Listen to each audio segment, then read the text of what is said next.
Good morning. Welcome live. I'm John Beatty, your host. Today is December 11th, 2018, and we're going to continue through the Spider-Verse with a character I'm not familiar with, but I will be after the end of this stream, hopefully a little bit. Spiderman Noir.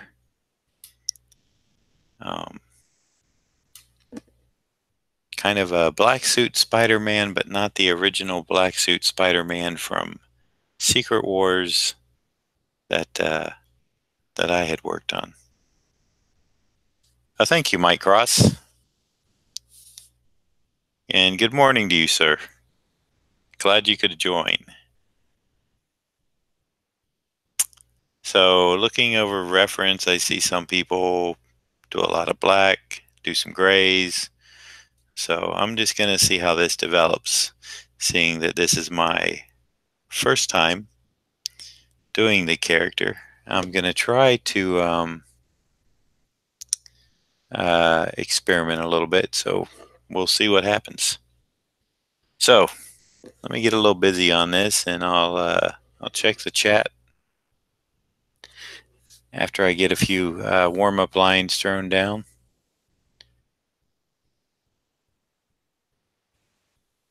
And how's the weather up there, Mike?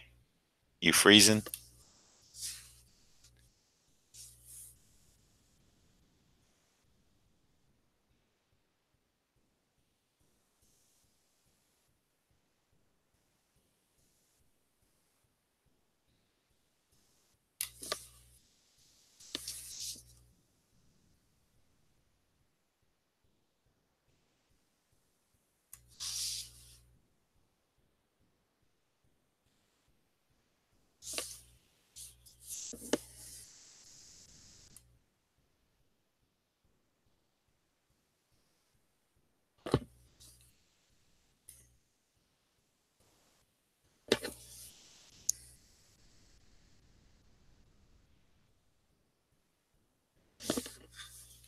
Okay, gotta do something with this microphone. It keeps snagging. There we go.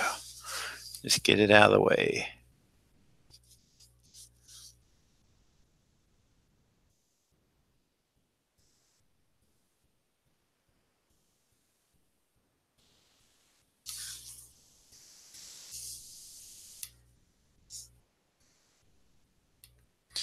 Let's see, I do have some reference over there on my iPad that I'll be referring back to from time to time.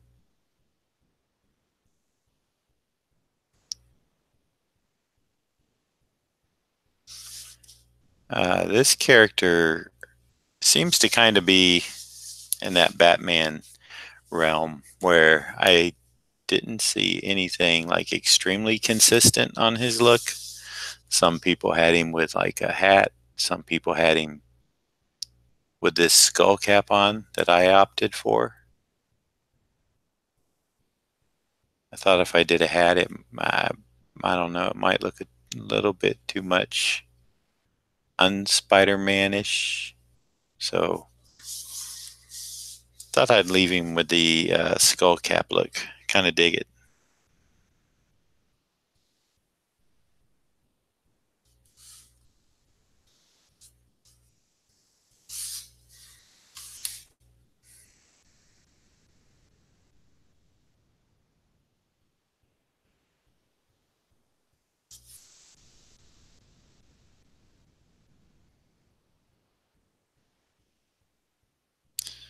So to me, Spider-Man Noir reminds me of a mashup of a bunch of characters.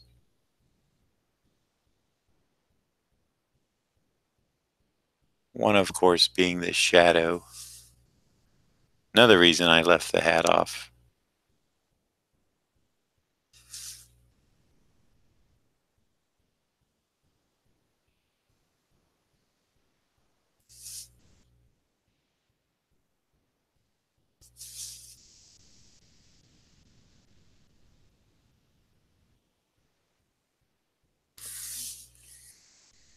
But now I'll probably find out that the hat was like, the hat's a very important costume feature, and I've left it off.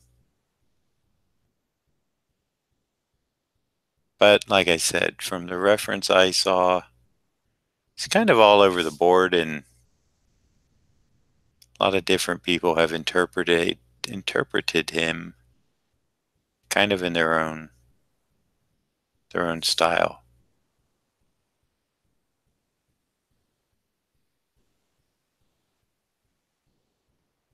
In fact, speaking of which, Mike, he kind of reminded me somewhat of Lobster Johnson, also.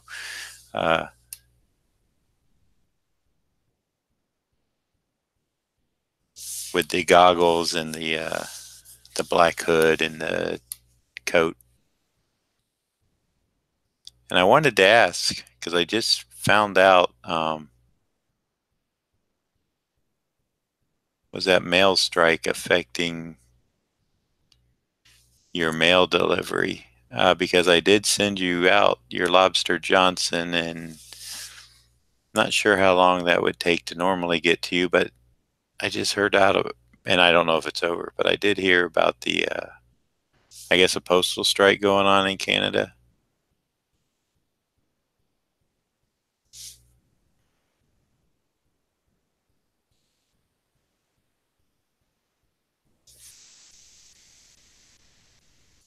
Yep, definitely 30s pulp vibe.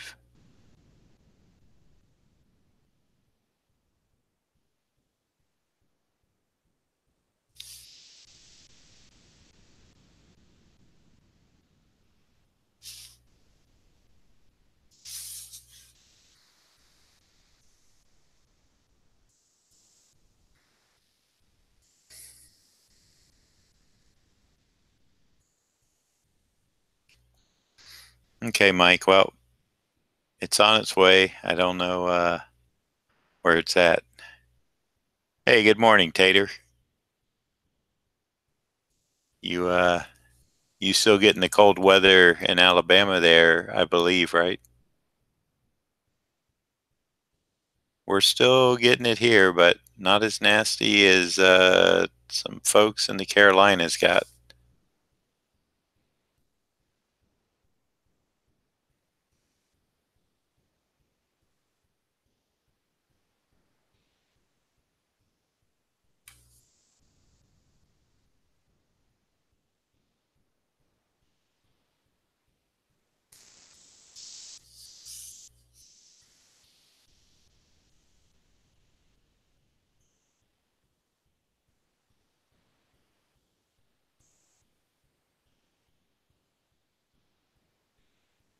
Just delayed, not closed, though, right, Tater?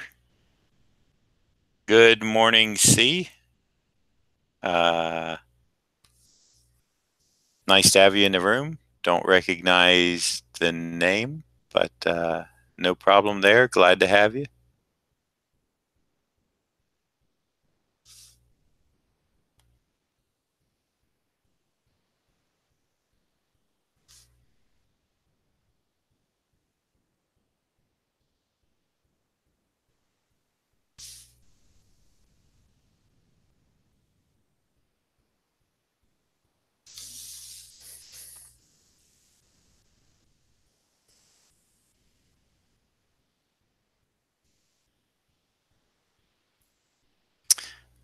Nobody has called dibs, Tater, so you will have this one.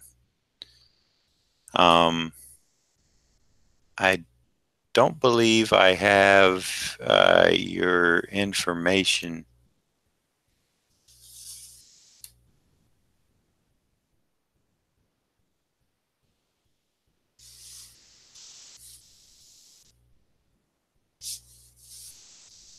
But we can take care of that real quick.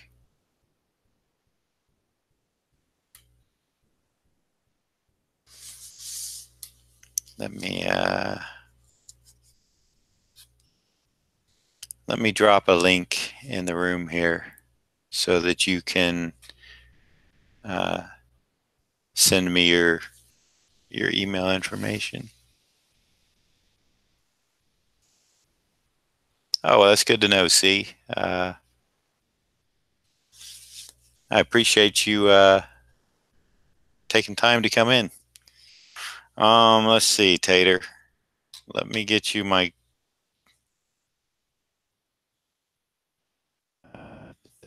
Da, da, da, da, da.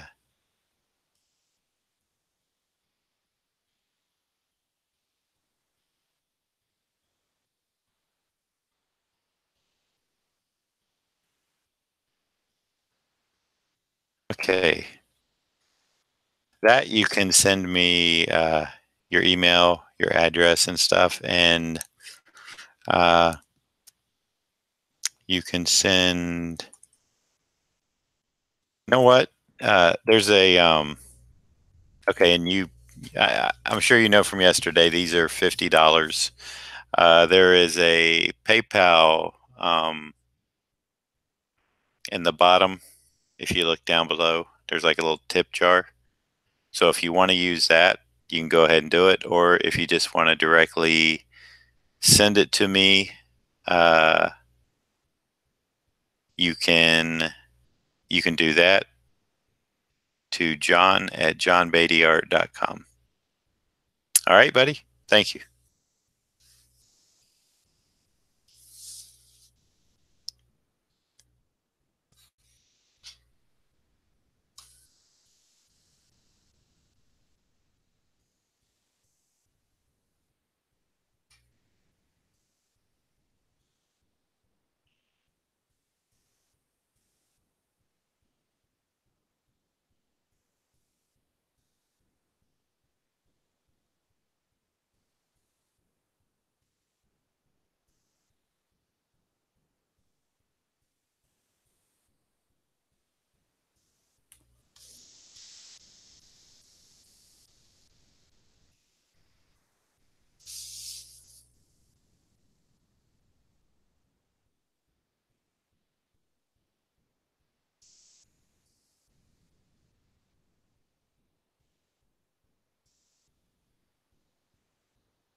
And thank you very much. That was very quick.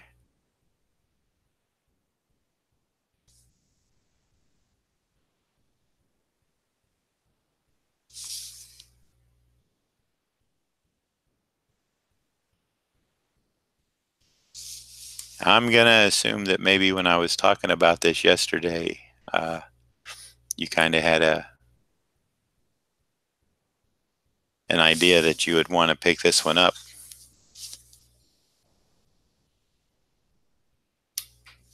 Hopefully.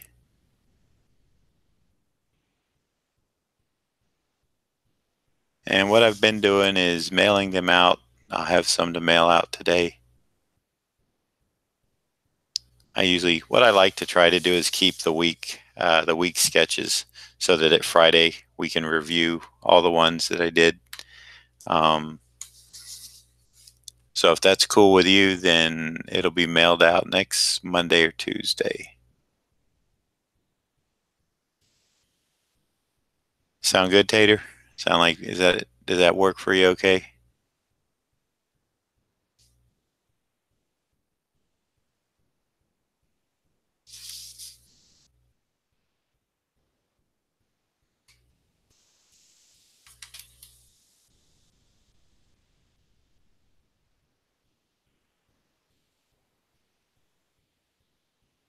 Well, thank you. And glad that mailing time works for you. Like I said, it's kind of fun to on Friday to go through all the pieces at the end of the week. And it saves me from going to the post office usually every day. Or actually, what I think I'm going to do is start using the click and ship because my office building has a drop box right outside, and I can just do everything right there. Just print up the label and the postage here in my office and drop it down below and not have to stand in those Christmas lines.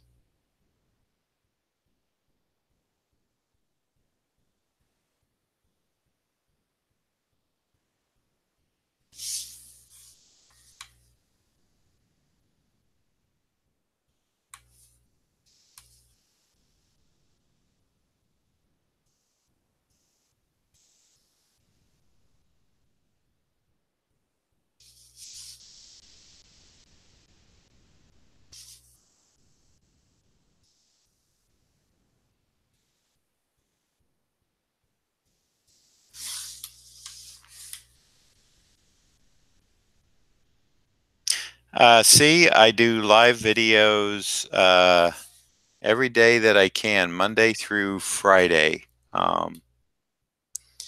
Uh, Usually I start at 7 a.m. Although with the colder weather, I've been taking my son to his kindergarten class in the morning.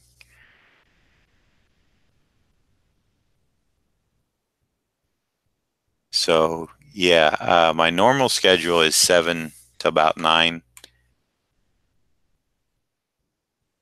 And sometimes, some weeks I'll have a theme. This week is the Spiderverse since the movie's opening this Friday. And other weeks, I've had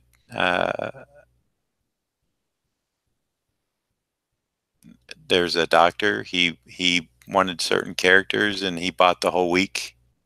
So I just went through his list and devoted the week.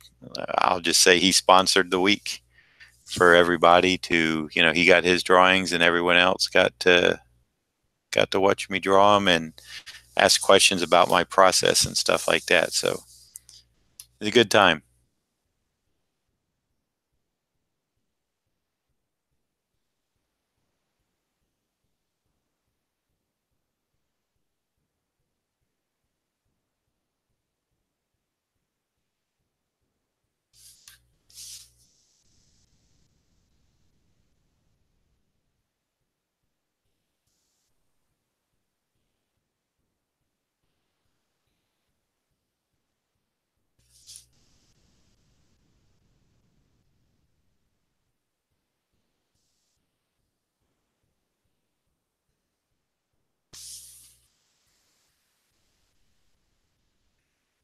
Well, thank you.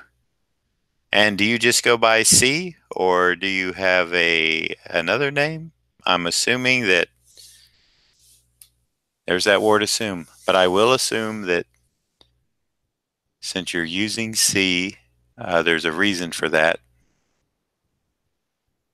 So if that's the case, then believe me, that's totally cool.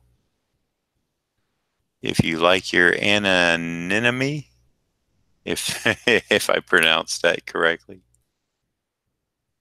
then I totally respect that.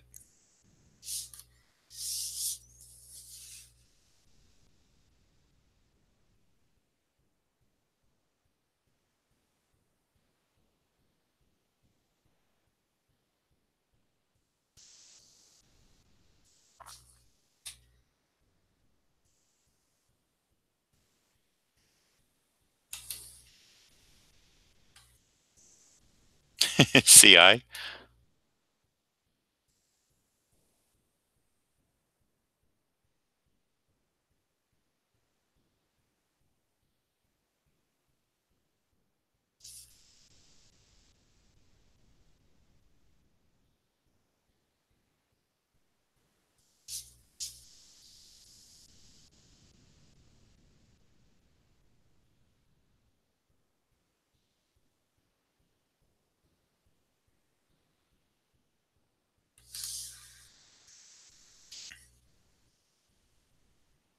Chara. Okay. Um, I think you're on my Facebook page, right? I think I remember your name.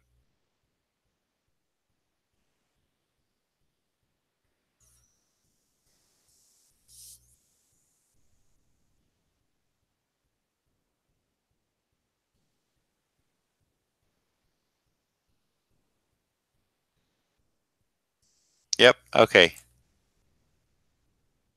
Well, thank you for joining today, and maybe you can make it more often.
Hey, good morning, Ron.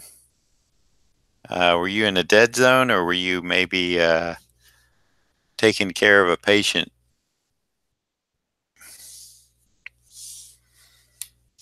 Or just getting on? Who knows? Only you do, but I'm asking.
Mm-hmm. Gotcha.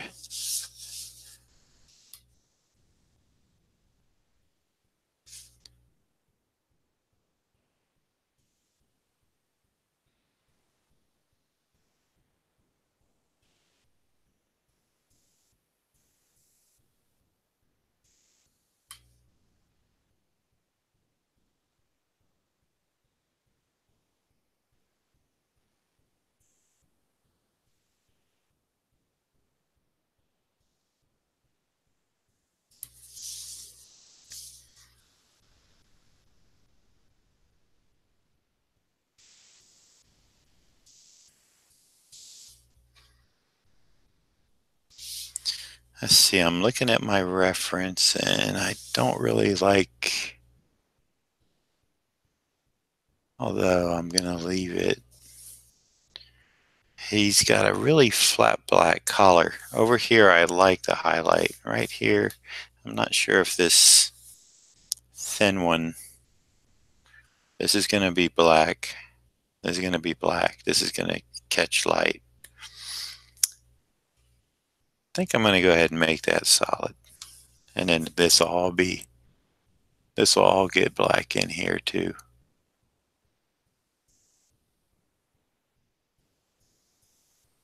Like I said, it's very interesting, the different ways that I've seen this suit rendered. So I'm trying to take what I learned this morning and kind of put my spin on it. Good morning, Dr. Kaz. Yeah, he is pretty cool looking. Um, I found a few different versions of him though, so it kind of threw me for a loop. But I'm thinking that maybe it's kind of like Batman, where the artist might have a lot more freedom to play around with the costume a bit. Now I could be 100% plus wrong on that, but I didn't really find a lot of consistency. I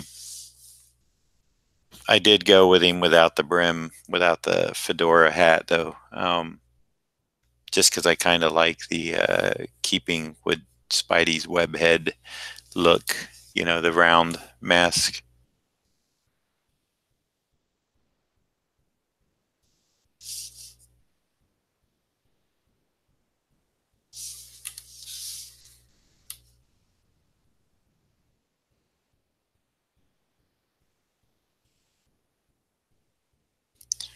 But I think this is a character that if I was personally working on, I think I would kind of sit down, take some time, and figure out how I was going to handle him all the time. Unless there is actual different costumes, I'm not sure.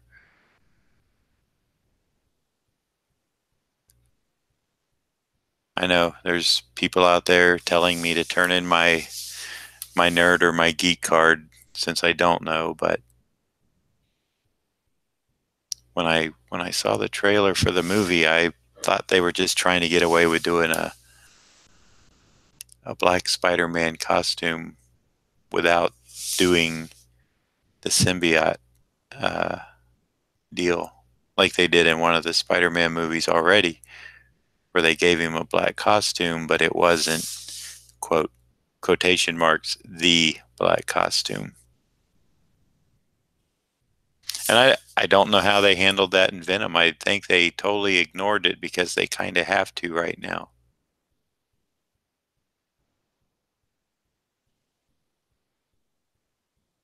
Venom was a movie I didn't see, and it seemed like it didn't stay in theaters quite as long as some of the other Marvel movies, which is a shame. That should have been good. Now, one of the problems that I had heard was uh, they originally shot it as a R movie, and then at the last minute they realized, oh, we've got a bunch of young fans that we're going to miss out on if we make it an R. Um, so they had to edit out a bunch of stuff and put it on the cutting room floor, and it made it a weaker movie. That's one theory I heard.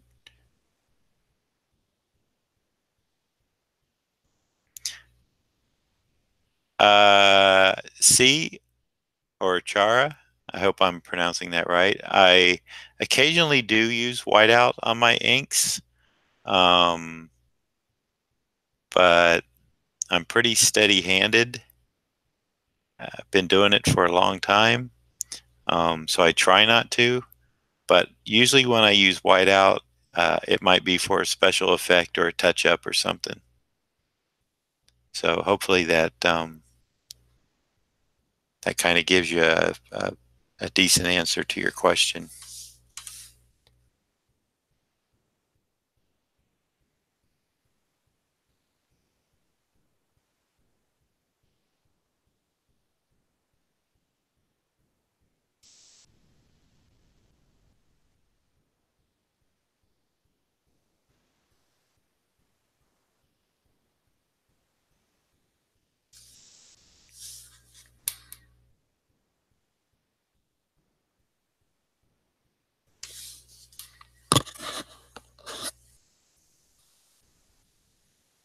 Good morning, Don.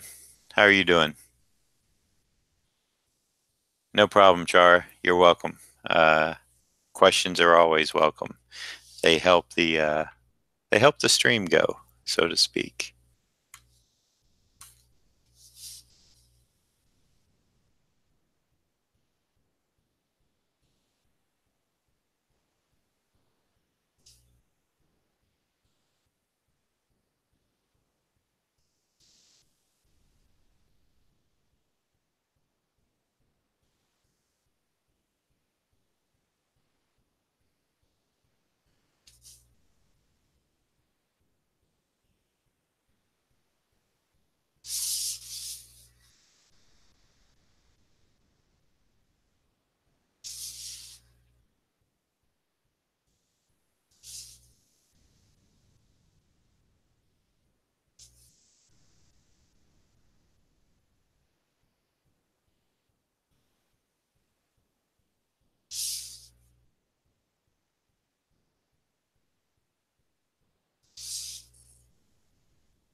Yeah, I I'll probably see it sometime around. I just don't know when.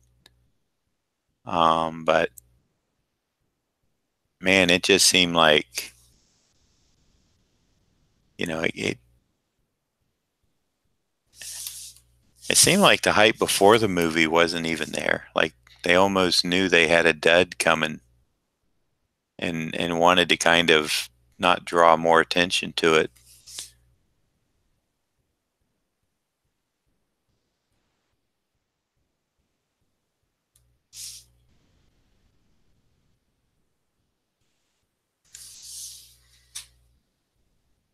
Who knows?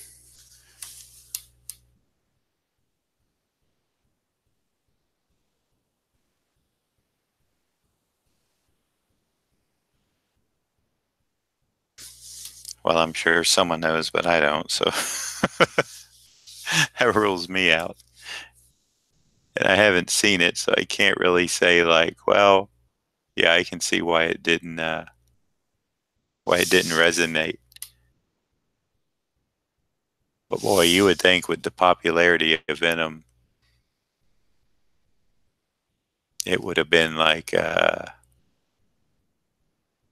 new Marvel box office breaker.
Just one quick second here. Um, no, Chara, I haven't. Patreon. Oh, I've looked at it, and it just doesn't seem like it's something that would be financially a good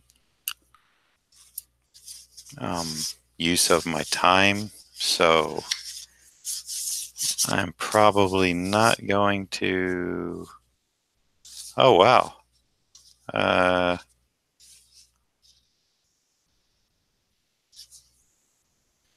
Hold on one second, people. I just realized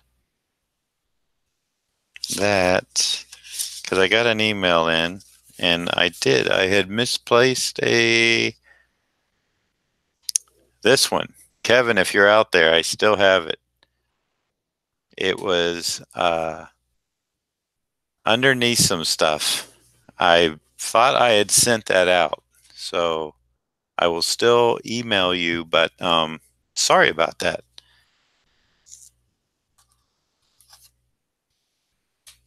And everyone else who got one last week, I will be, as soon as I wrap this up, I will be getting addresses and labels, and I usually like to mail once a week. So, and I also like to have these to show at the end of the week just to review. And I think most of y'all know that that black suit Spider-Man completely, it was right behind me, and I looked through my table because I thought it was out, but it was on the bottom of the stack of last week's, and I really apologize for not getting that out. So,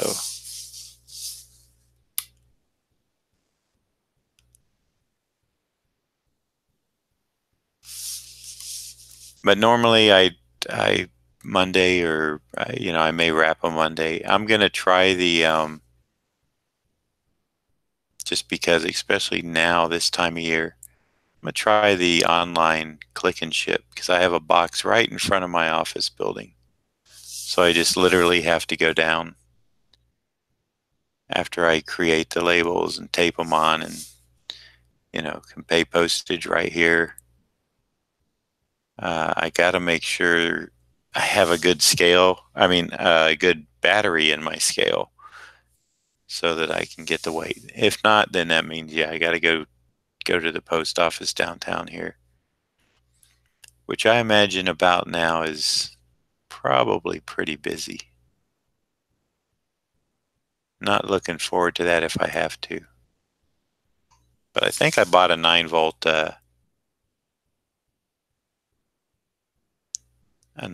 battery for that some time ago.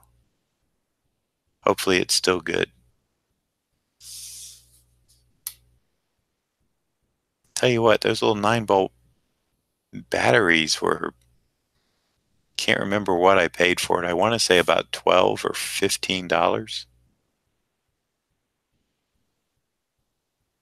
I guess it's kind of weird when you're buying one at that price when you're used to, you spend $15 for some double A's, you get a whole like 15 or 20 of them. But I get it. Different kind of battery, different price point. So it's the way it goes.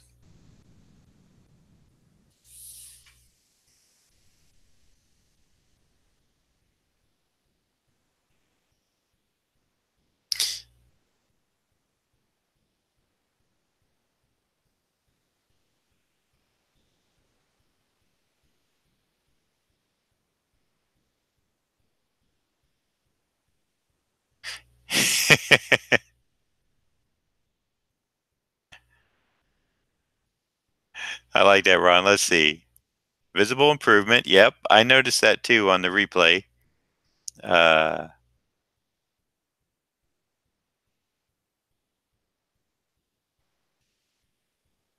USF is ranked. Oh no, that's not ranked 3. I don't. You know what? I really don't keep up with college football that much, if at all. And yes, Patriots did come close in 2005. That was their best shot, and I think that was the one where the guy caught the football on his helmet to keep the Giants' drive alive.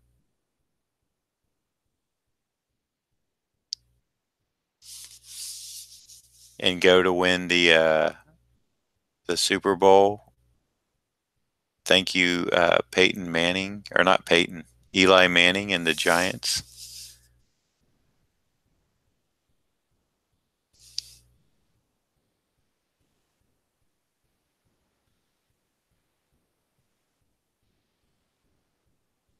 But wasn't 2005, wasn't that the season where all the stuff about the Patriots started coming out about their uh,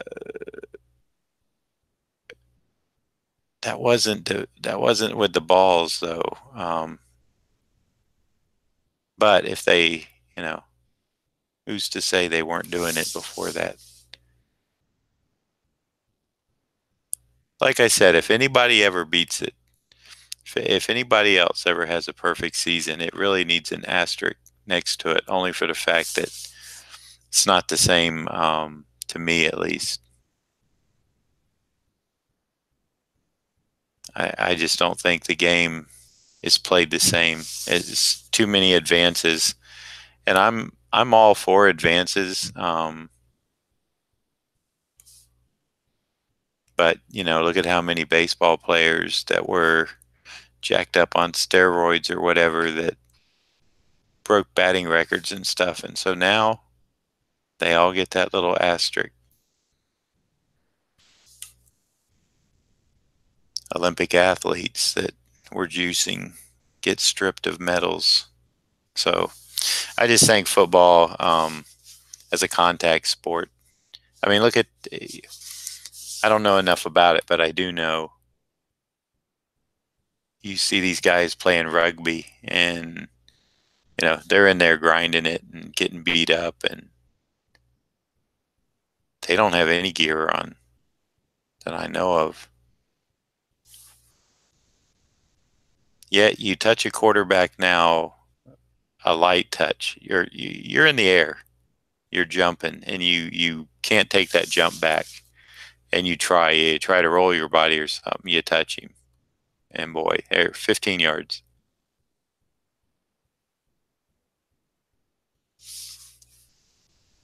Oh well, it didn't happen, and I don't expect it to. I think if it was gonna, that was the best shot anybody ever had.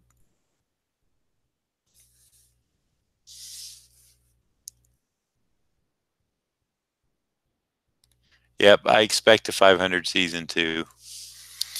If we can get there, I'm like, well, there you go.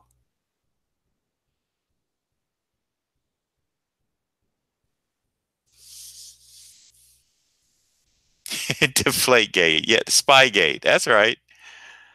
They they they were doing everything, or so it seemed.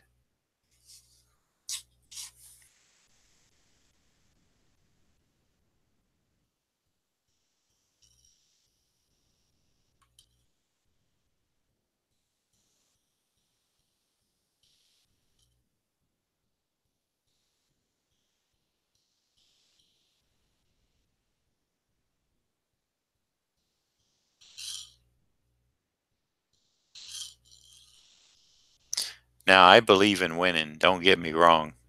I'm not one of these. Okay, my son played t-ball, and I get it. They're young.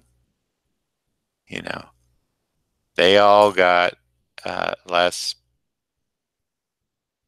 or this spring. Last spring, uh, it, it's getting blurry, Ron.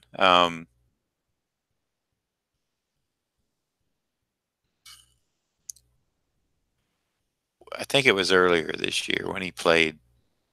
They all got a trophy. It was a participation trophy. I got no problem with that. They all did participate. But then they gave him a second trophy as a championship trophy because the T-ball leagues don't have playoffs. They can't take 4, 5, and 6-year-old kids and really expect them to understand baseball and the scoring and all that. So I kind of get it. But luckily, the league that in Port Orange that he played in, they don't do that. They actually do the playoffs when they get up to the older age, just like when I was young, and they got winners and losers. I don't like this. Like, well, we're not keeping score. Just going out and having fun. T-ball, I get it. I get the reason to do that. They just want to encourage the kids and let them have fun. When they get to 7 and I didn't know this. This is kind of interesting. Well, to me it was. they have a pitching machine because they can't trust the kid yet to throw a ball. But they work with them. They work with some of the kids that might show that they could be a quarterback, or I mean, quarterback, a pitcher.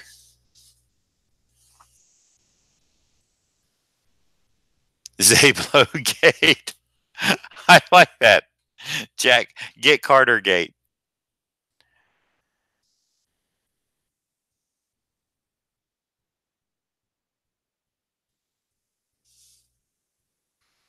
You're you're you're on it, Mr. Cross. You came in with a zinger.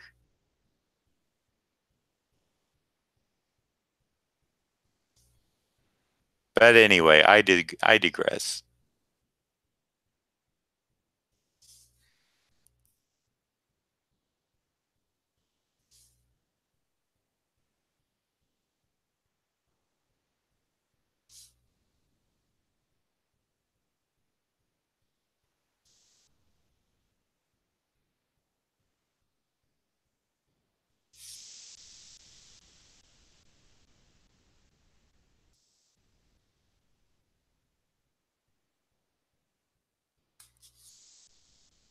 Now, what I also saw a couple different versions, but I kind of like how I'm doing this leather textured face mask. Um, Somebody had it like really ragged up and everything. Like it had been dragged around and stuff. And the reference I'm looking, it's smooth and it looks like it's really dark gray with black webbing on it and stuff. But I kind of like this one with this kind of ripped up like stitch thing. So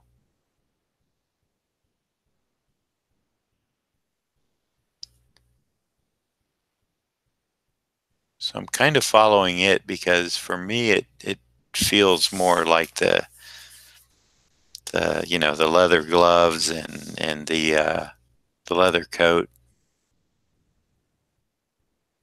seems more like it should be in that type of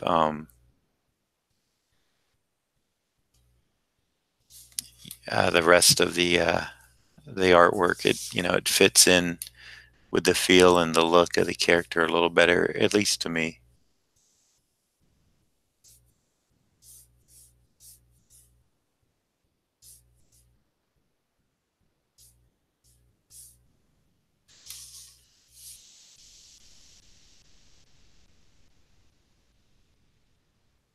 Oh yeah, well that's cool, Tater. Well, then since you got this, uh, I'm glad I'm doing it. And I'm doing the stitch in the uneven way, right? It's just kind of like kind of ruggedly sewn in there. That's the one I kind of gravitated to. Now, that could be my choosing, um, due to the Batman stuff I did with Kelly Jones when we did like Scarecrow or something.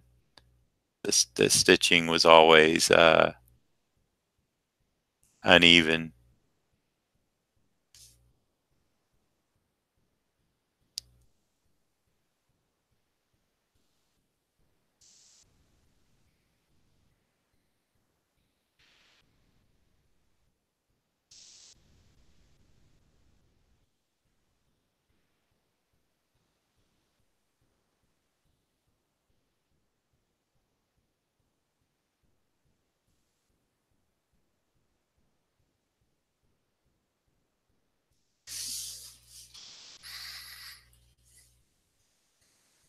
There you go. So that's how I'm handling it.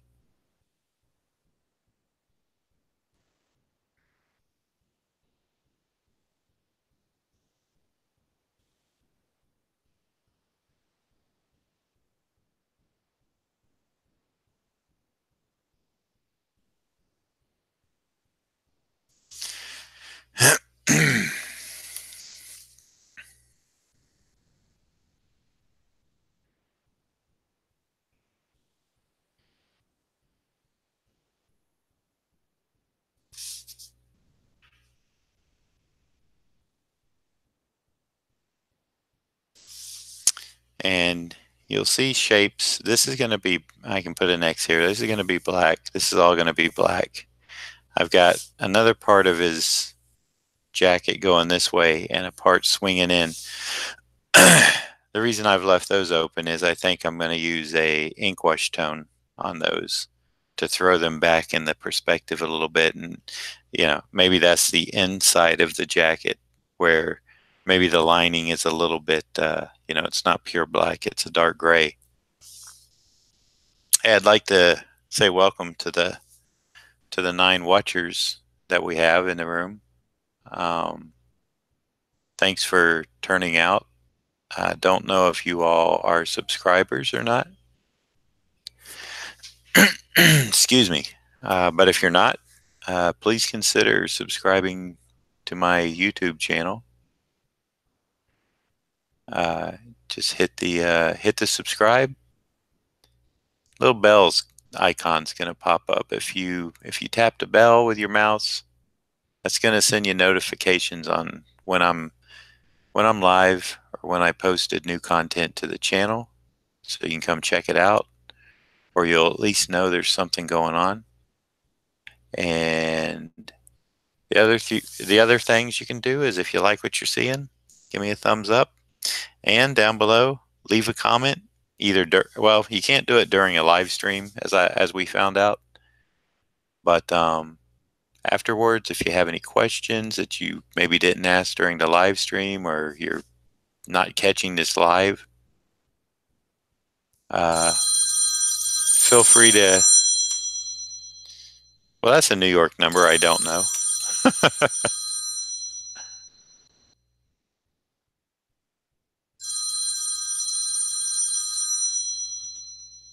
And I'm not expecting anything from New York. Let's see if they leave a message, huh?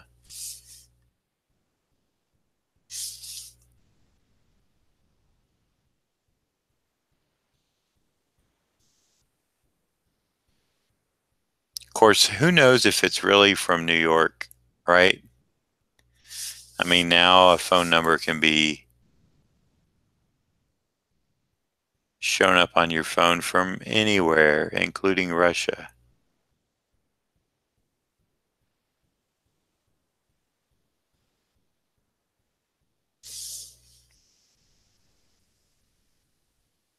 All right, Mike, you have a good day. See you next time. Yep.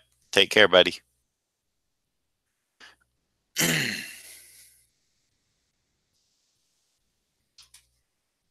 Well, I was looking for a drink and I didn't bring one over with me, so.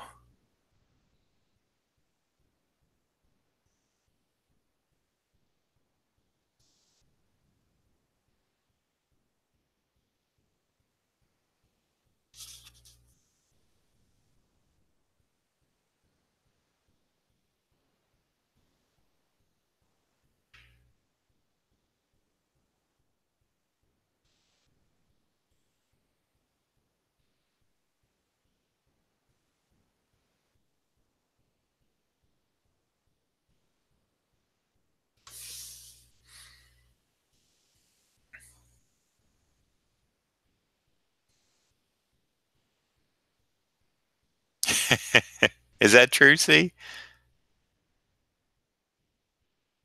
But it could be somebody I knew.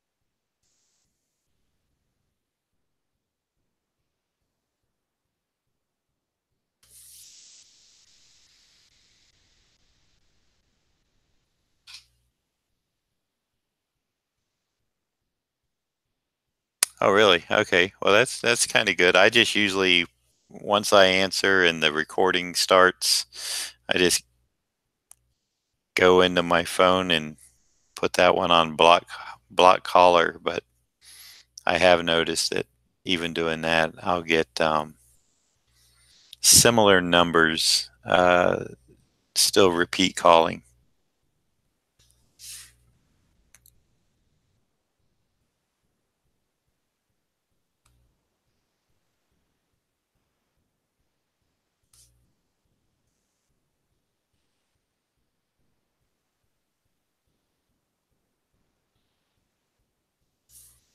Actually, I probably shouldn't say this because now it'll probably start something. Uh, but I haven't had, for a while I was getting a lot of spam calls on my cell phone because that's all I own. But lately, I've been pretty lucky and not received any.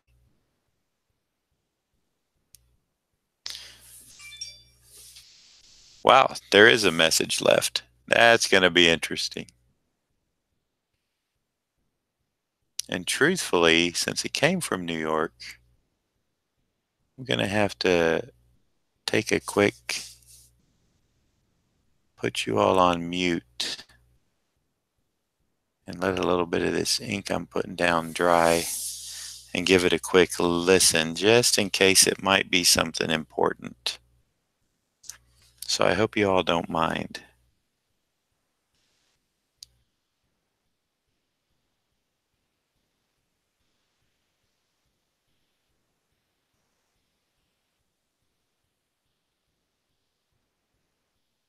That's what I was thinking, Ron, that um, if you say something about somebody you're not, uh, I don't know. Let me see what this message says. I'm gonna mute the mic. I'll be right back.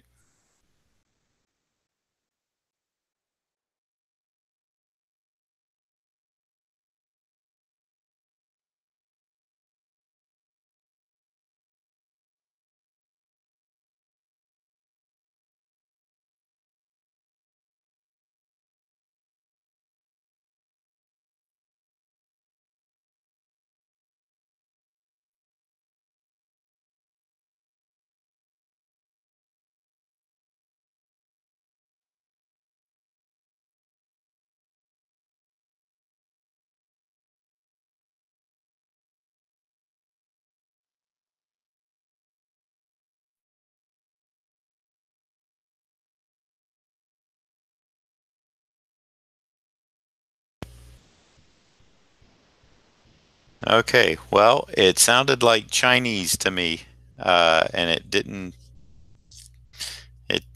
I know it was one of the ones that's activated when somebody picks a phone up or when my voicemail answers because it was just a little bit of the message and then some music started playing. So, spam, spammy.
Speaking of spammy, tomorrow will be hammy.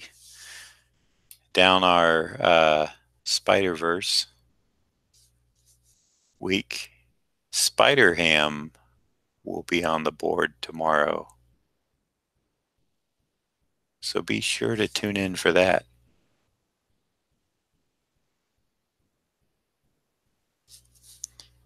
Maybe we'll have some bacon and eggs.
Good morning, AG. Good morning, Don. Spider Ham is, yeah, just like AG says, it's a little pig, kind of like Porky Pig, with the Spider-Man costume on.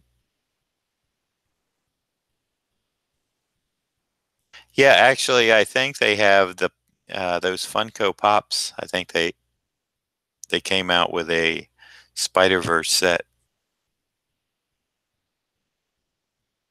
And by the way, good morning, AG. Good morning, Don. Uh, just taking a break and letting that ink inside the goggles dry just a second, and then I'm gonna fill in the rest of the blacks. Then when that's drying, I'll take a little obligatory break,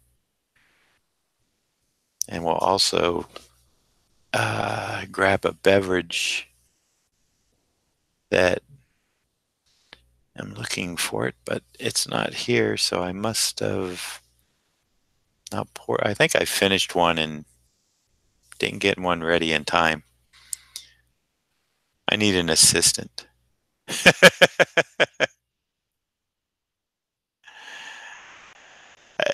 I need to have Zablo get retired and he can be my assistant.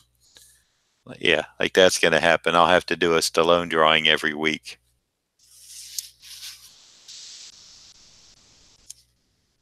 Not that there's anything wrong with that, right?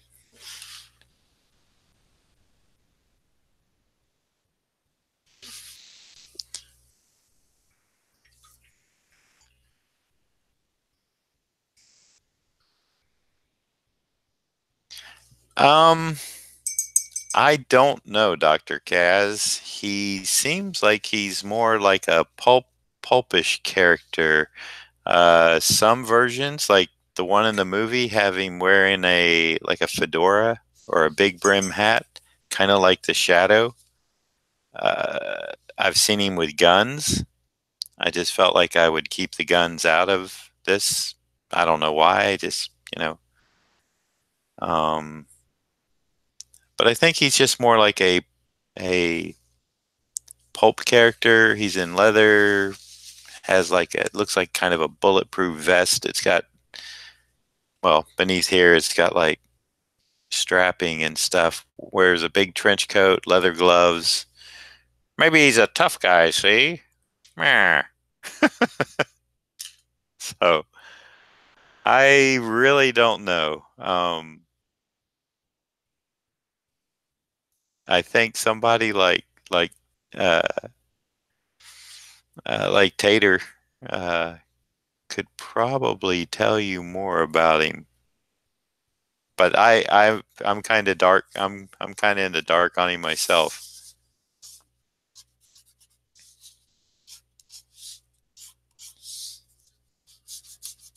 But I expect to know a lot more about him after Friday or Saturday seeing the movie. But I know that doesn't answer your question now, so I do apologize for that.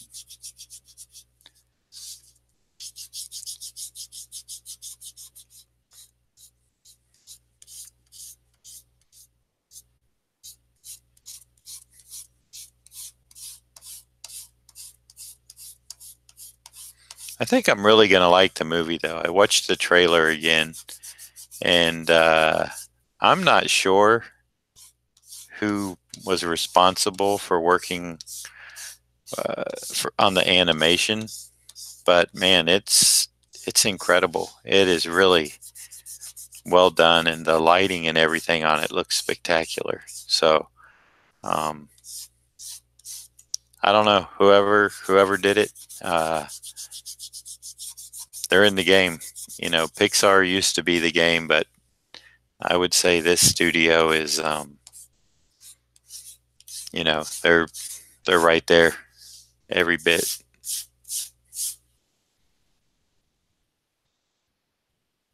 Yes, it does, Chara. It does mean noir. It means black in French. I believe it's French.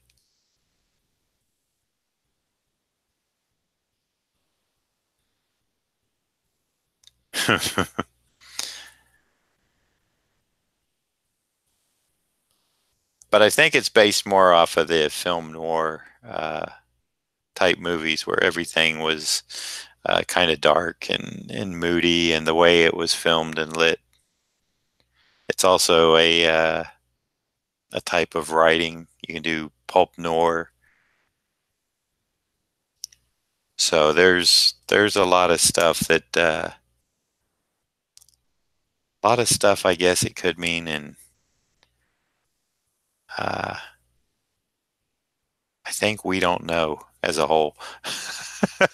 I think we're all just going along for the ride,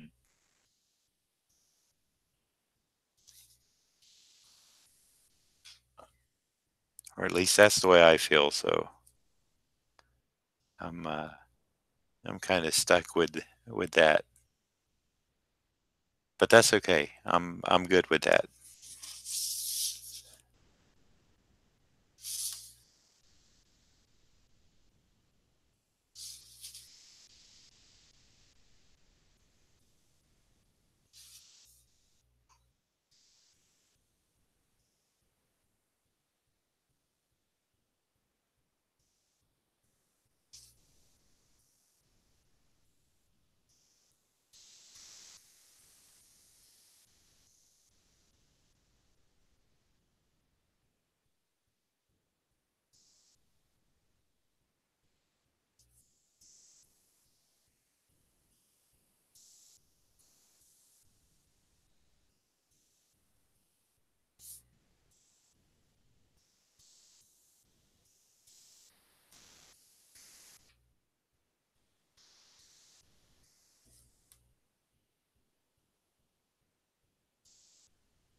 That would be funny.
Dr. Kaz says, I'm in the Noir about Spider-Man Noir.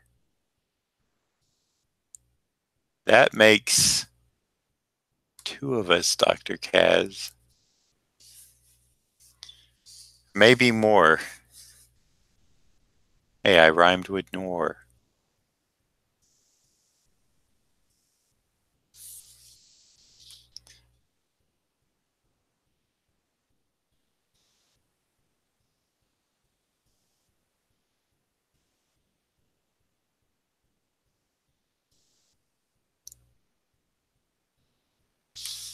I would have thought somebody in the group and the team here would have known a little bit more about him.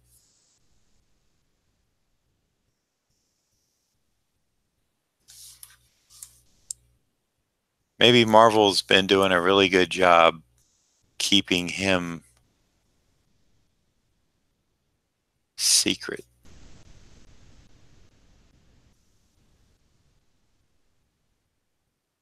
I mean, as far as I could tell on the research, he's got his own book and everything, but I never heard anything about it until the movie. That's the first time that I saw the character was in that preview.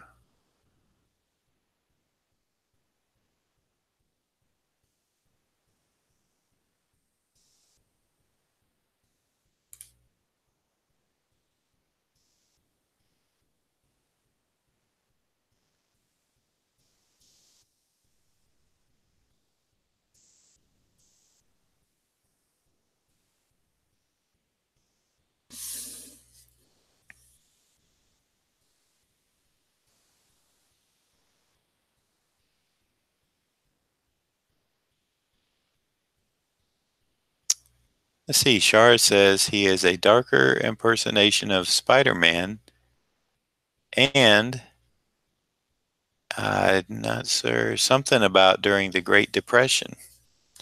So maybe she knows a little more than we do. So good.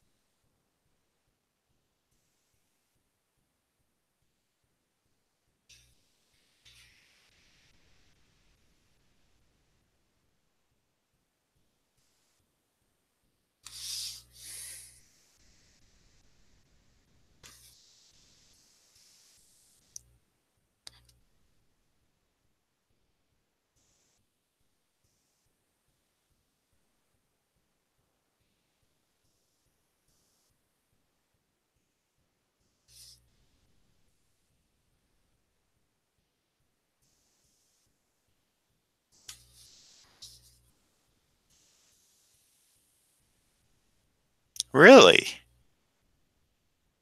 Wow.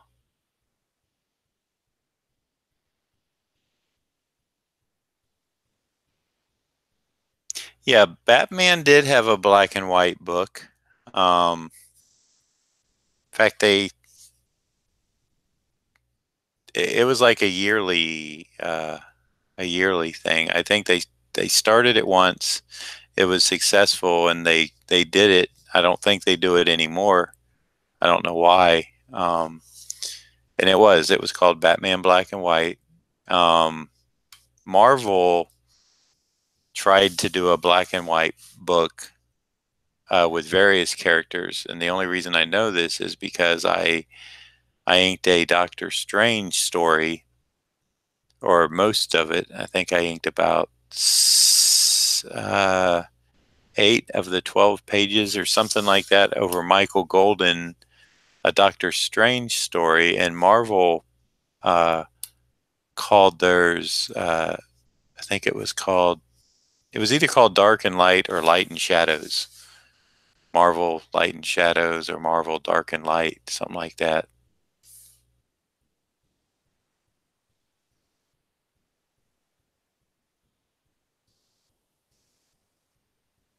But the Batman Black and White stuff was, they had a lot of people really interested in doing that. They got a lot of people that maybe they normally wouldn't, because it was such a cool, thing to do, to get to do a black and white as opposed to color going on it. Or at least that's kind of the feeling I got.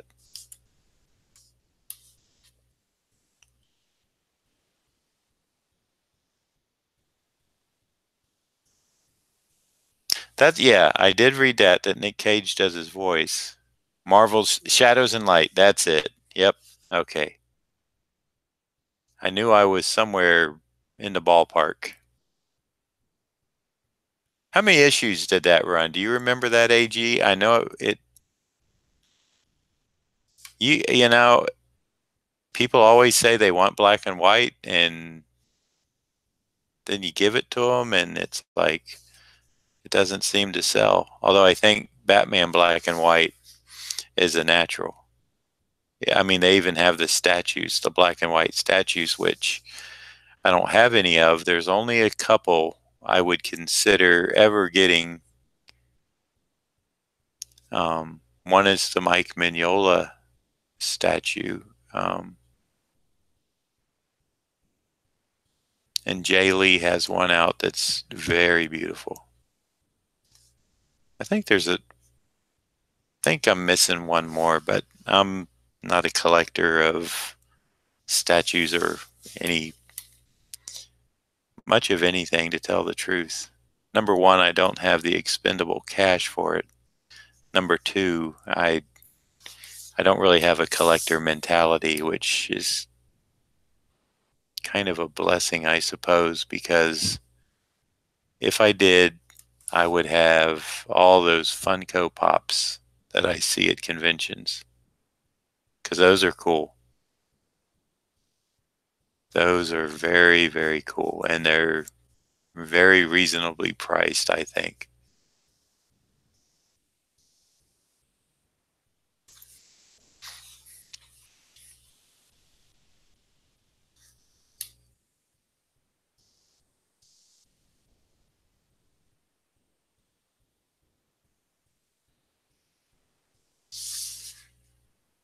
How about you guys? Anybody out there a Funko Pop collector?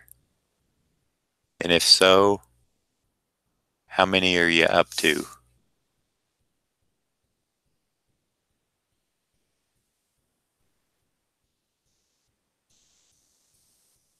I bought my son Jacob some Ant-Man ones when he saw Ant-Man, he, you know, fell in love with Ant-Man. I couldn't find him a Black Panther one yet, so that's on my list.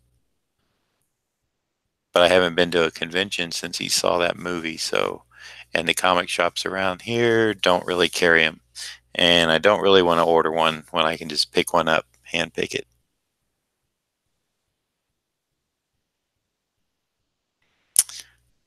No, I don't. AG, I don't remember the Hulk cover by Castellini.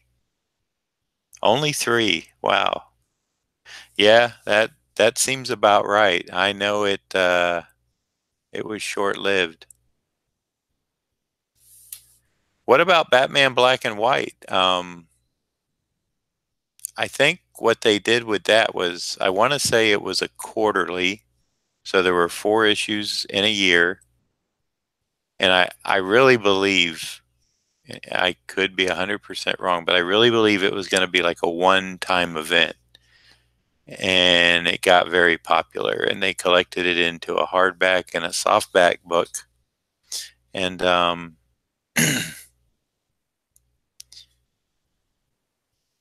I know that then it went on for a few more years, and they would they would always collect them and nice bound editions. Now I don't think it's out, or I think I would have at least heard a little something about that.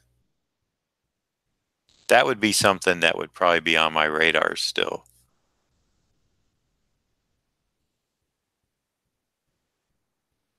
because they would always get a lot of unique artists, even a lot of foreign artists and stuff that you know they wouldn't get for the interior book, but they could have them do a 6 or 8 page black and white story.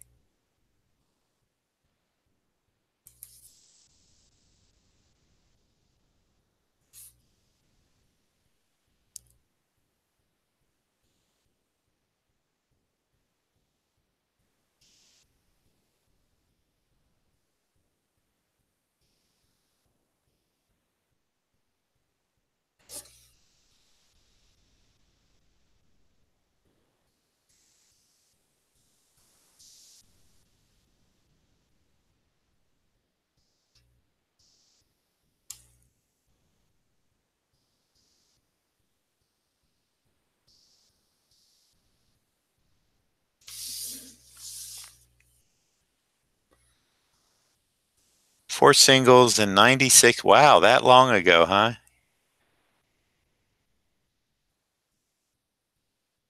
Really? Now that's interesting.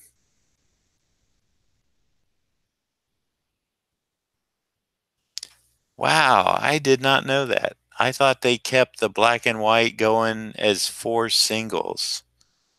Because in those four singles, those had multiple stories, I believe. It was like, Batman Black and White, and they would have like, what, like 3 8 page stories in them or something by the top creators, I think is how it was pitched. 96. I was working on the Batman monthly book with Doug Minch and Kelly Jones from 95 to 98. That's why it was in my wheelhouse. That's why I remember it.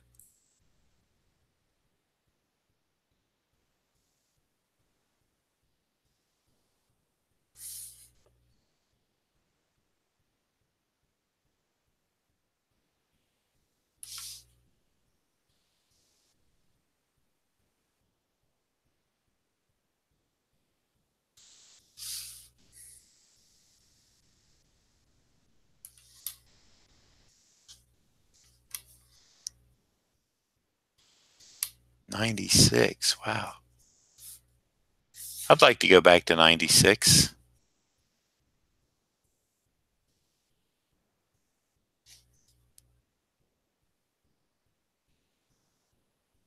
Well, I guess.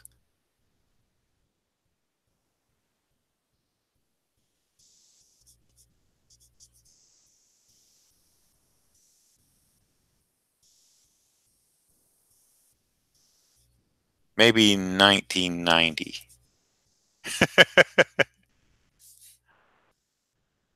Start the decade.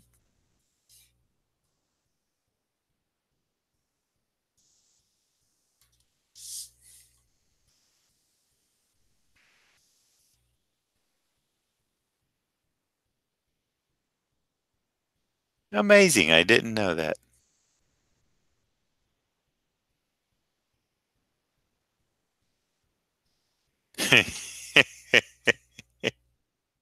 Well, let's see. In 1990, I would have been 21. No, 21. 31. Sorry.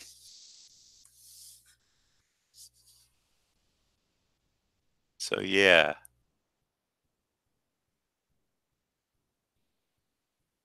29 going on 30 in 91. So,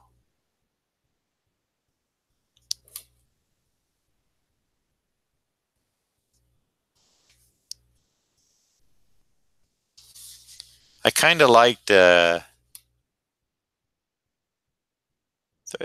my 30s were good times. If I could relive a decade with the knowledge that I have now, it wouldn't necessarily be my 20s. I think it really would be my 30s. The 30s are a very interesting decade, I believe, because you know, you're supposed to be, I'm not saying that I am, you're supposed to be a little more mature and I guess responsible, which I can check those off as no. Uh, but there's a lot of stuff in your 30s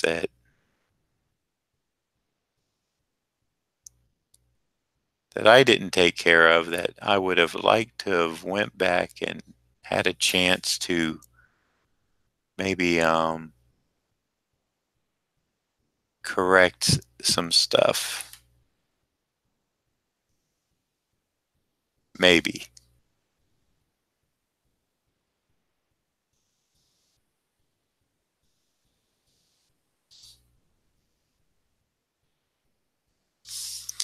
Well, I guess every decade that I've lived has been fun. I can't say that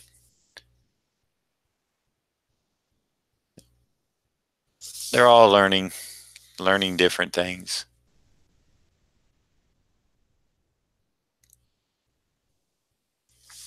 I know Jacob, he's loving being six. all all a few days into it. He's ready to be seven. I'm like, whoa, partner, not so fast there.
Sorry, people. I need to try to keep my hand from naturally it wants to go here, and then we're getting cast shadows. I need to try to learn to keep it down here. It's just I've always kind of held the page up there for so many years. It's just a habit. But streaming, I need to be aware of prime viewing for you guys.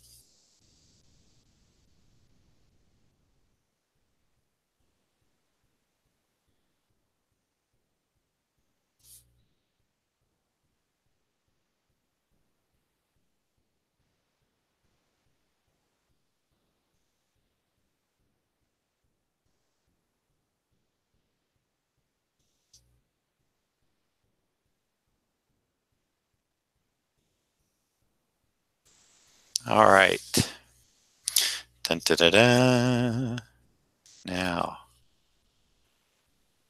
I can move this up a little higher, let y'all have a better look at it.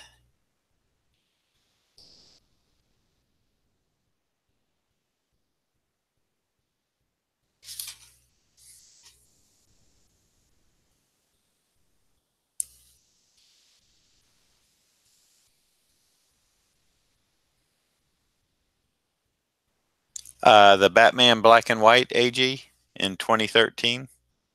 That that sounds like, yeah. And that could have been stuff that, well, I want to say, and I don't know, but that could have been stuff that was like done, but maybe it didn't, maybe they didn't publish it right away, and then they figured, well, we got enough for 3 issues. Don't know. Okay, I'm going to put you all on hold for a minute while I take my much needed little quick break and let this ink dry a little bit more and come back and put some wash tones on this. I almost called it a Batman Noir, Spiderman Noir piece. So give me a couple minutes and I will be right back.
Okay, I'm back with you all.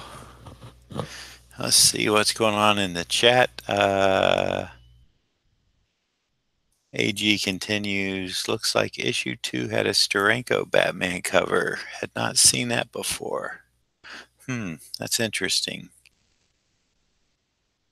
You know, I've probably seen it before, but I don't remember it. But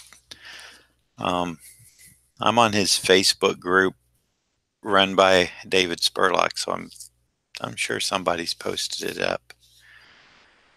Okay. So now we are going to get to the fun part, or at least I enjoy it. It's all fun, but I kind of think, man, I really feel bad about not getting that piece from last week mailed out.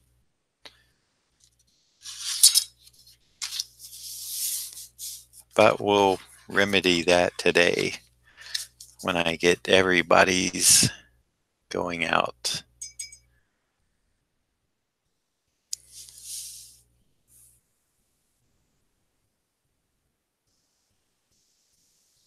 This might be a good light starting shade because we do want it. I do especially on this one. I do want the darks in his leather. I do want them to be darker than I normally would. But for rim lighting, such as this on the coat, I don't, I don't want white. So this is going to be perfect.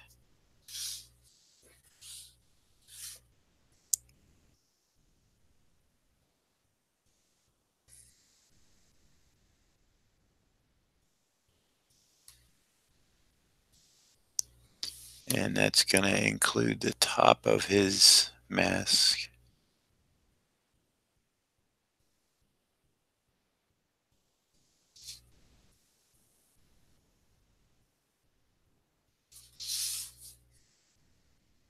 And I think even the stitches, I think I'm going to give them this light gray,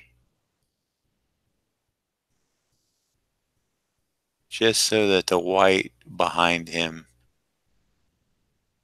really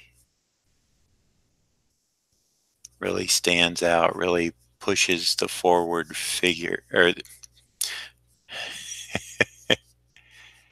a little tongue-tied, so that the white of the background really pushes the figure forward, because that's what will happen if you have a nice dark foreground and leave the background a white. It's going to push the figure forward. Just vice versa. If you had a nice light figure in the front and put a black or dark background, it's going to push the figure forward. So it's a matter of just, kind of designing that out to work that way. All right, so we're going to go ahead. I needed just a tad darker. So I'm actually going to make some here.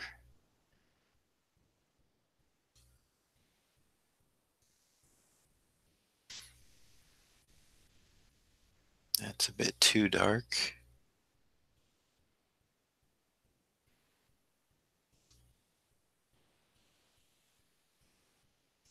That's getting better, but it needs to be a bit lighter.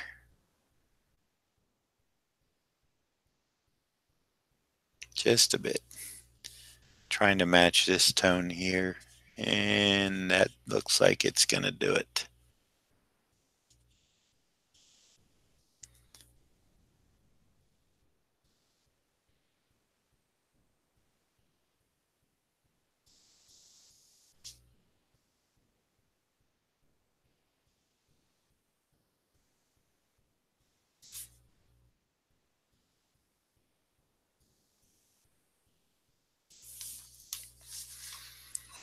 All right.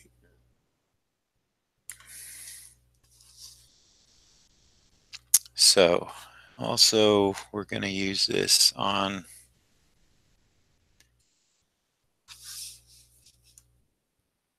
his leather gloves as the first layer here. I want to go back in and add like a little bit of darks into his leather gloves. You know how when leather gets old and gets all the nice creases and stuff, I want to put that in as some little dab areas with a darker tone once the light's dried. So we'll have the black, the light, and then like a darker shade.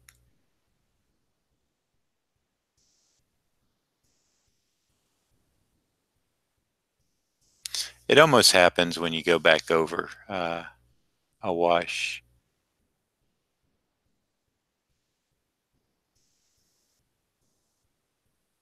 You can darken it that way by kind of building up layers of the same shade.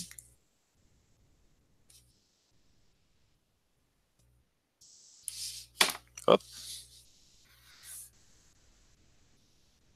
see, like this, you can kind of get the effect, but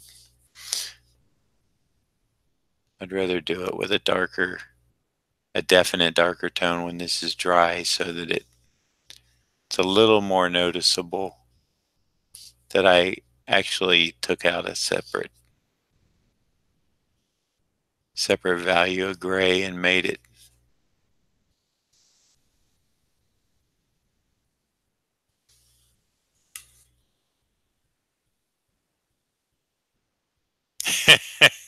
Is that when I took my break run when you thought your phone froze up? Yeah, I got a drink too. I got a LaCroix sparkling lemon water. They should just sponsor me.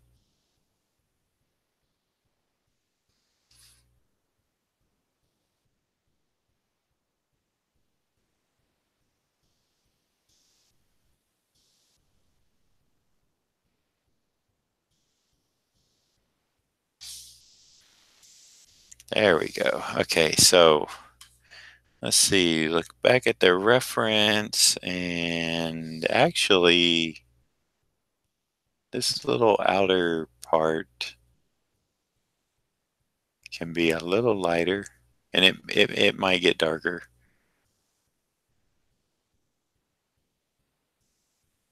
But it's this part, this piping, that really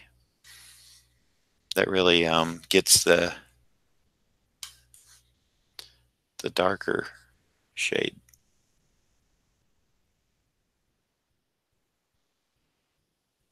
It is relaxing, I feel. I mean, you do have to kind of keep it moving, um, but you're right, AG. It does tend to, you know, like you said, it's I don't know. It's a relaxing thing to do. I find the same way. I think because once I got over my fear of it, of the wetness that I had on the brush, and trying to find, and even being able to keep I keep a paper towel over here so I can get the excess water out. Um, there's just something about it.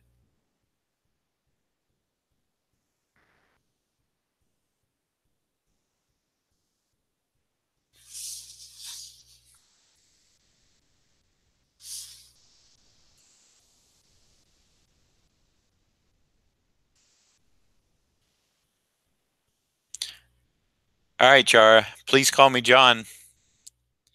Thanks for stopping by, and hope to see you again real soon. I appreciate your support, and thanks again for being a subscriber. See you soon.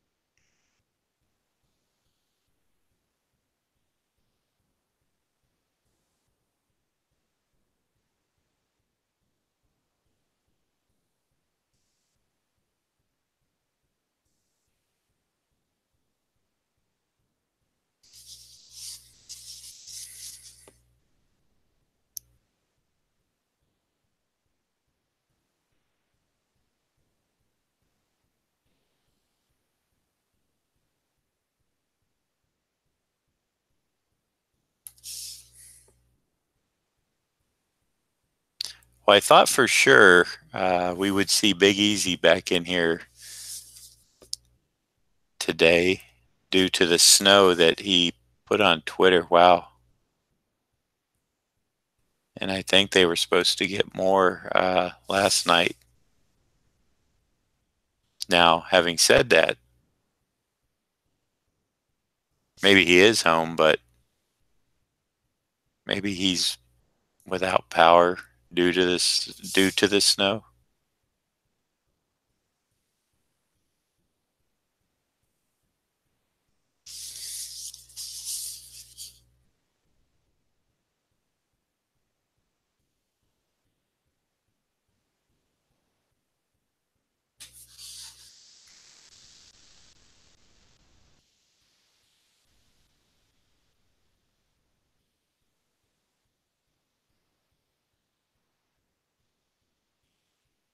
Hey, thanks, Ron. Thanks, Dr. Kaz. Appreciate the compliments. Uh, yep.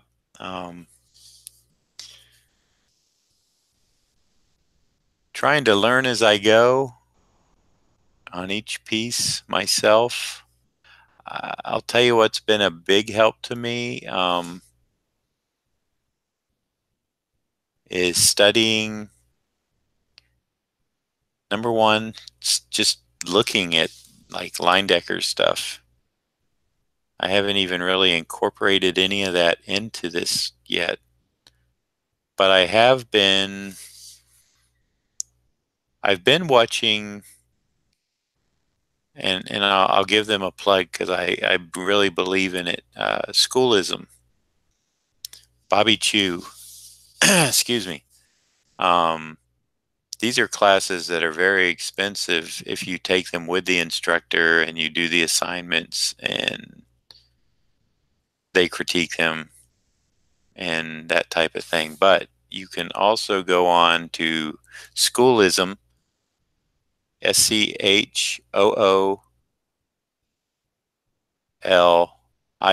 and right now he's got a really good sale going. For a year, it's like $200, and that allows you to have the entire library of lessons. Now, I don't have that right now, but I did subscribe for a month because there are a few that I wanted to, and I didn't know you had access to them. I don't know when they did it. Jason Seiler is a caricaturist, but he's also a serious portrait painter. And I always wanted to hear him and watch him draw. And that's basically what you get on these. You can watch the previous students' lessons and stuff. You just don't get any of your work critique. So about an hour a day, I will sit, and I've been watching him go through his course and how he approaches drawing and stuff like that. And it's been very helpful. Just listening to somebody else and their their method. That my own self study, like I said, just putting grids over Leindecker's work, looking at how he applies paint. Um, Pretty amazing. I mean, it just, it's really,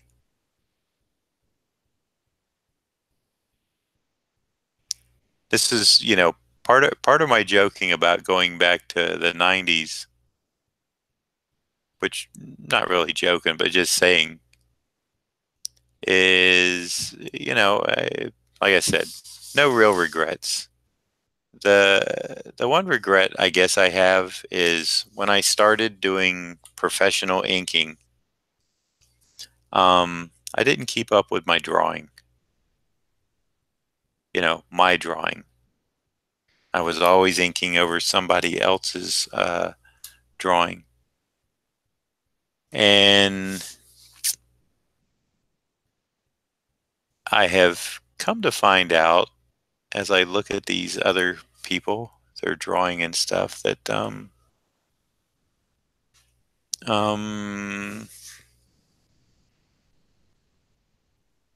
drawing is going to make all of your art stronger.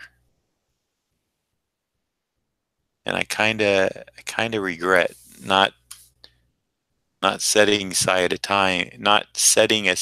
time to practice my drawing because I was so busy making a living.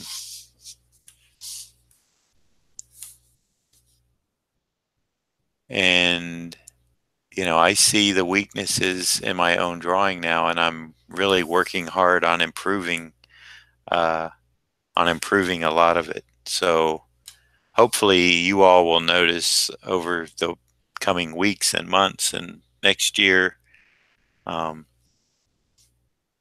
you all will see a big improvement in my stuff because I'm really making an effort to number one, learn better drawing. Although I am really into highly stylized artwork, I guess. It doesn't have to be hyper real. I don't care about that. But I do care more than I thought about the drawing, the actual drawing. I can see where people that really know how to draw can have a strong style and it's going to read better. So that's where I'm hoping I go, so to speak. That didn't sound too good there, but that's where I'm trying to take myself, is try to develop a style that will that will be uniquely my own, finding my own voice. If that doesn't sound too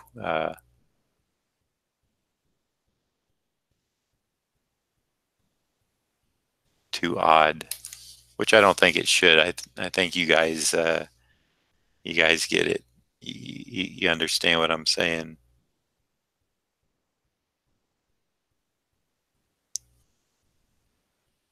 So, like I said, about an hour a day, I'll sit down and just go through some of those lessons and pick up stuff that I kind of subconsciously know, but when somebody's explaining it to me, it really sinks in. And I become aware now of these little things that I need to be doing. So it's a really fun thing.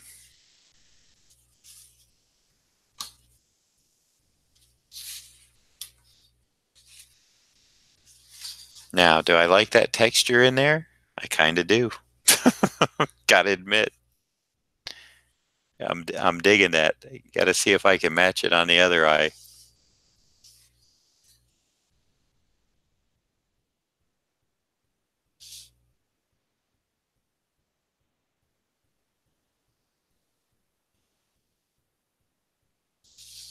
That's the other cool thing about this ink wash, is these textures that you can pull out just with a tissue, paper towel, because they've kind of got I don't know, these just have some sort of little pattern on it, but when you let that sit there for a few seconds and then blot it,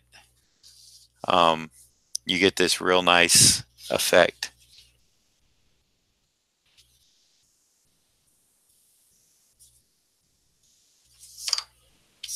Sorry about that. I had to let it drop because, and see, the great thing is, I couldn't paint that. That's just happening. All right, Ron. I'll be talking to you soon, man. You have a good day yourself.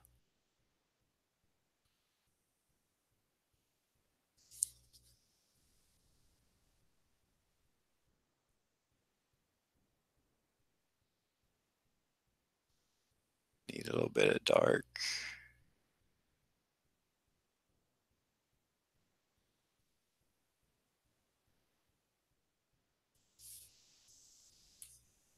All right. Now, what I really need to do is test if this is going to be, if I think it's going to be, no, that's not going to be too dark. For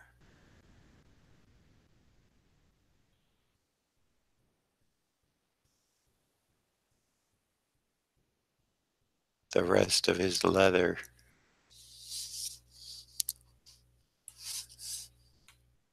this is still going to maintain a highlight here, but I want to get it a little bit darker.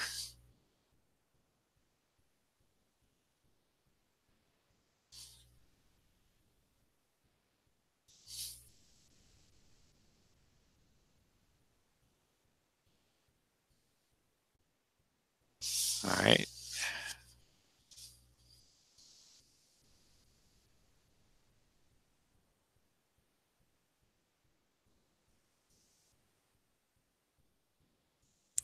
I think what I'm going to do on these stitches is go back in, go ahead and make them dark, but then I'm going to go back in with my white, excuse me, my white jelly roll and give those a little hit of white.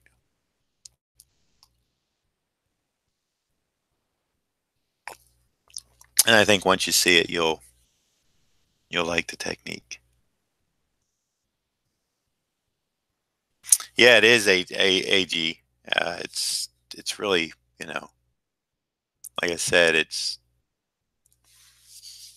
something that while I was doing it, I was like, what can give me that more interesting chromy effect, that I want? I know, I'll blot it.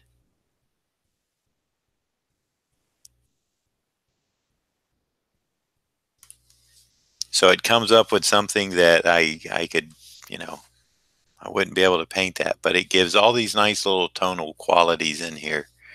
Um,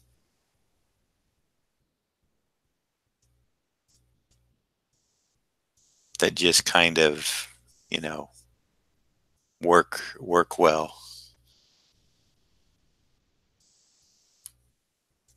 And there, you could do it with a sponge. You could put ink wash on a sponge, and that's something I need to do is get some of those little makeup sponges or something, and then just kind of blot a background with those. That could be cool.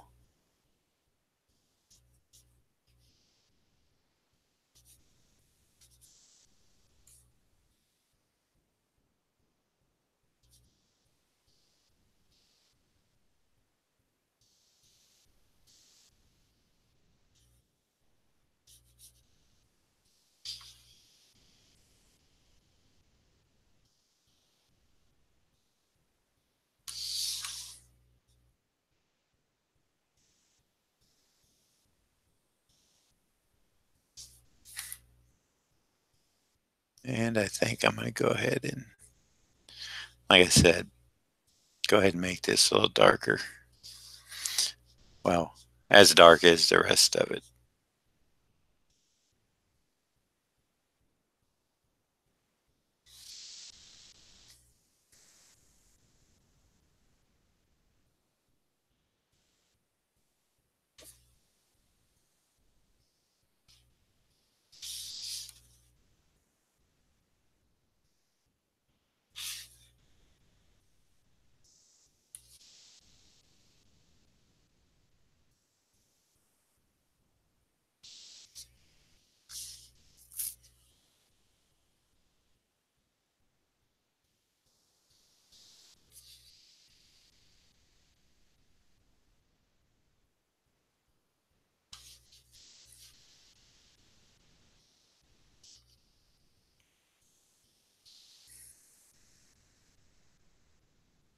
Mm. Now that's a bit too dark. Let's see, what do we got? Yeah.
Fixing to go in and hit that glove with this tone, this darker tone. Probably won't be able to see the little value changes too well. But once I get the thumbnail up, of course they're small. You might see a little bit. I'll post it on Twitter, of course, too. So you'll see it better then. And when Tater gets it, he'll really see the little bits of just a little, it's not like a big deal, but it just, it brings out like, a white, uh, uh, a lighter color, and then your dark shade, and then into your black.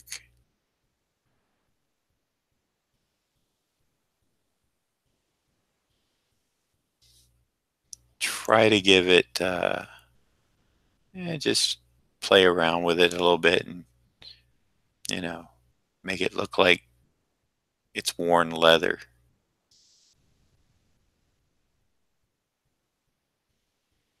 All about the texture.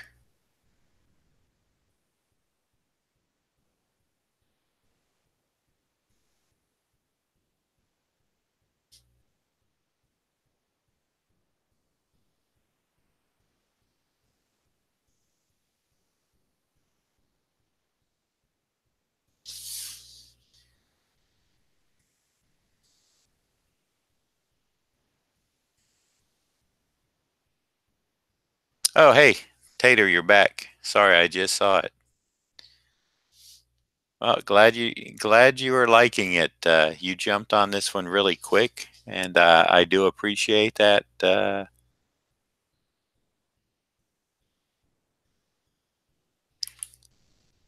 quickness. Um, and I'm glad you like the way your piece is coming out, buddy.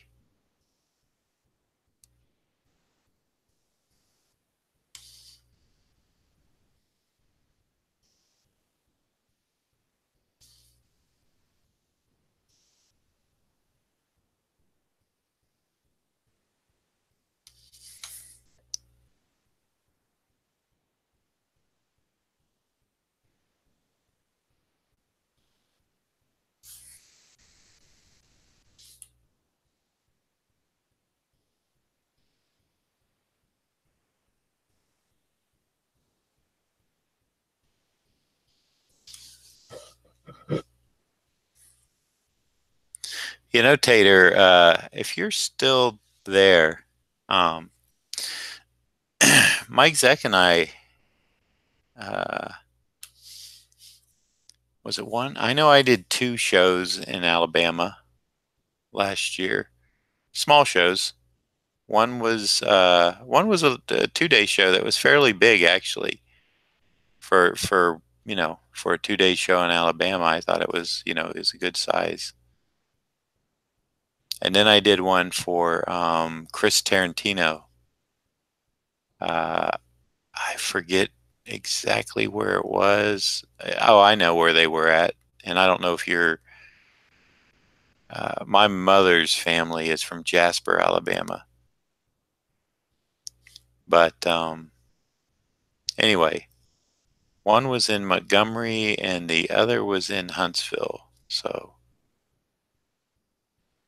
we were up in your state last year.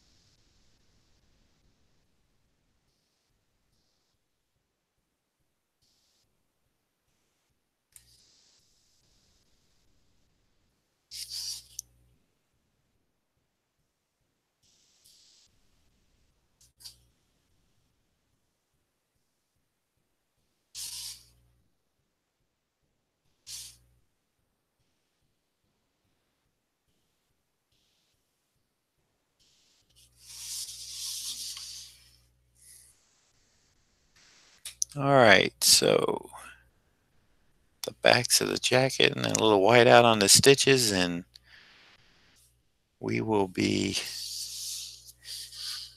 finished with Spiderman Noir.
All right.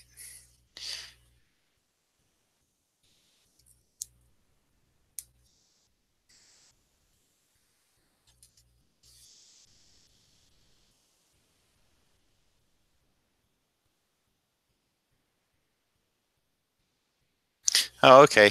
So, were you at the show, or were you just, are you close by that area? Because, like I said, I'm not familiar with the geography that well. I think the one that Mike and I did together was Huntsville, and maybe I was in Montgomery myself.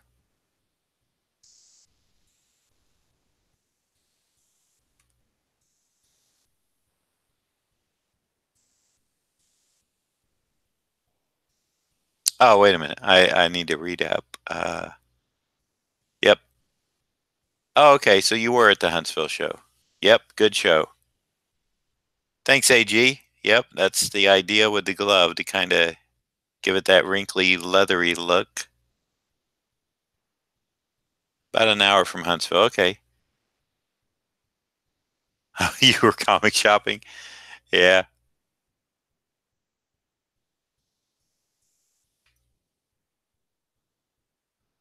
Uh, eh, do you normally do, I can't remember the guy's name uh, that put it on, or the couple guys, but they were really nice people. Um, do you normally do that show every year? Do you usually attend it? Because he seems to have a good turnout.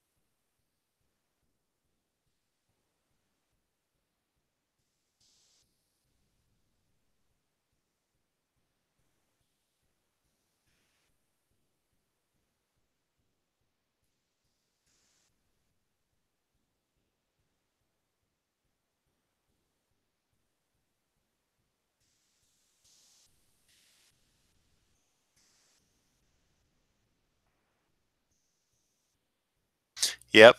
That's why. That's what he really seems to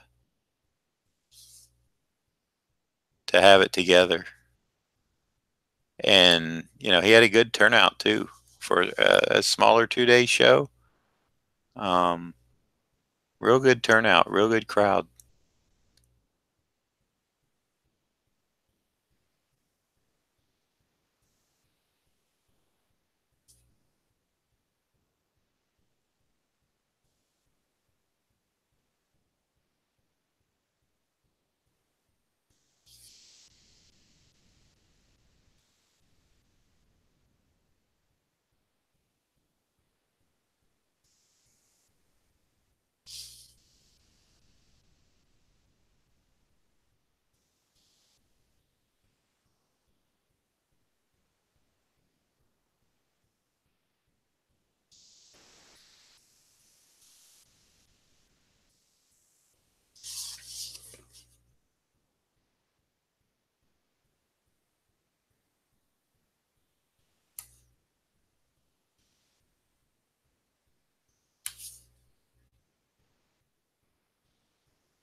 All right.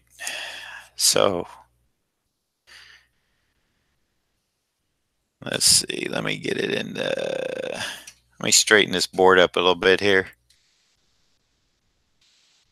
Uh, everybody getting dizzy like we're on a boat. All right. So that shadow makes it so you can't see the pretty much the whole image. But there we go. Spider-Man Noir. Day 2 of our journey into the Spider-Verse. I'd like to thank everybody for coming out. If you're not a subscriber, number one, please subscribe to my station. We're at 111 subscribers right now. Let's see if we can't move that up to maybe 115 by the end of the day, or at least by the end of the week. Maybe we could have 120. Bell will come up, notifications. Go ahead, hit that notification bell. You'll know when I'm streaming. You'll know when I'm live or when I posted content. If you liked what you saw, thumbs up. Why not? Give it a like. And important, if you're watching this after it was live or even after, and you have a question or a comment or just want to say hi, there's a comment section down below. Let's fill that up, and I will get back in touch with you as soon as I can. So I want you all to have a great day. I will be back tomorrow again, I assume, same time, 9 a.m. with Spider Ham. Dr. Kaz, thank you again, sir, for dropping in. It's a pleasure, as always. AG, Tater, Ron, who else was in here? Don was in here. Tater, this will be coming your way next week, buddy. Trying to remember, who did I forget? Chara, thanks for coming in, being a first-time viewer. And anybody else that was a Mike Cross, yeah. So that's it for today. And again, I will see you all tomorrow morning, hopefully, and we'll be doing the amazing Spider Ham. Until then, take care.